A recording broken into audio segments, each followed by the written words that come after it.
Hi Decor Steals friends, it's Jamie here from JagCag Design, and our friends at Decor Steals have done it again with this awesome steel.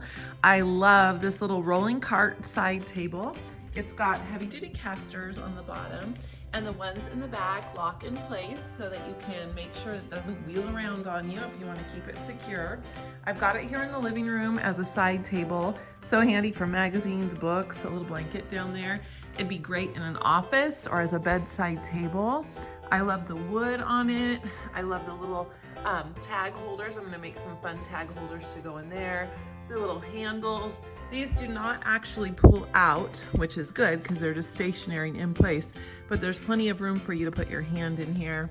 It's got the glass top, just such a fun piece. If you like this video, remember to hit that like button so more people like you will see these videos. Be sure to subscribe and hit that bell notification so you don't miss out on any future videos.